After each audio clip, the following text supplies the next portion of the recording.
cubicle pod have fled. I guess we're not getting "sorry you were fired for being a suspected murderer" drinks.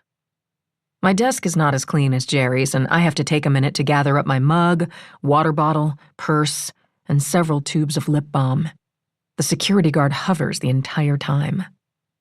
He marches me through the now silent office to the elevator, while everyone either watches or pretends not to see. Chelsea looks pissed. I step into the elevator. The door slides shut. The security guard leans closer to me with a grin. One of his front teeth overlaps the other.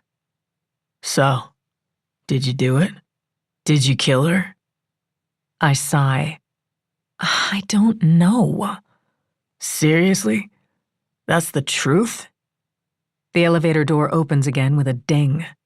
I step out and look at him over my shoulder. The truth doesn't matter. Chapter 2. Lucy. It's probably unfair to say that a podcast ruined my life. Technically, my life was destroyed the night Savvy was murdered. And then it was destroyed again the next day, when I decided to take an early morning stroll with her blood drying on my dress. And for a third time, when everyone in my hometown decided that I was the one who killed her.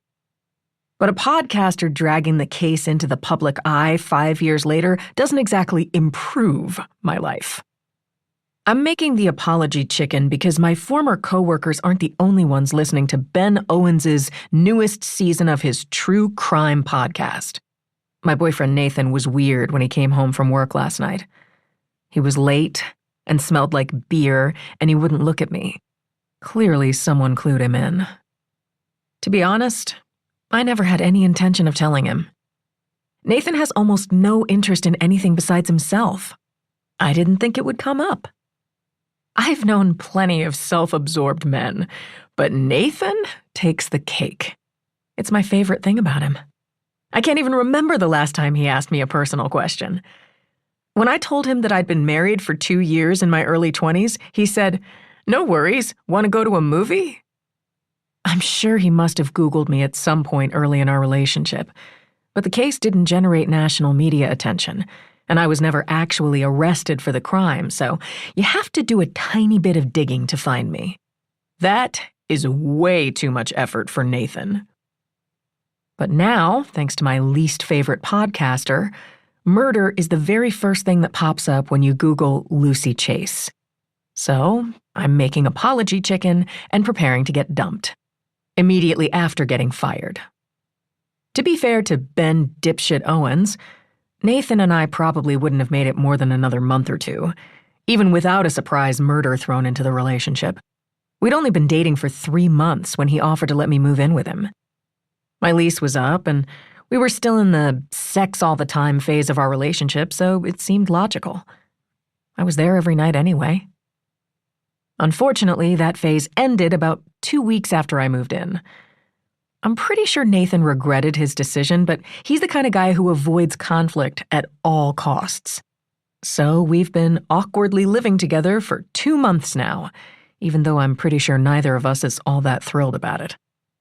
Let this be a lesson to all the men out there who can't handle conflict. Man up and dump your girlfriend, or you might end up living with a suspected murderer indefinitely.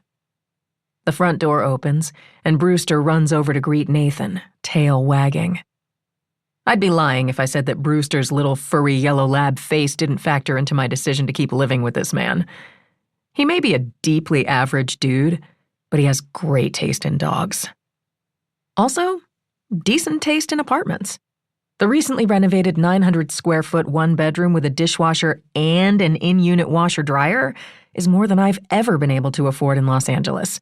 It has these gray hardwood floors and bright white marble countertops that aren't all that trendy anymore, but still clearly signal that you pay a monthly rent that would horrify people in most other parts of the country.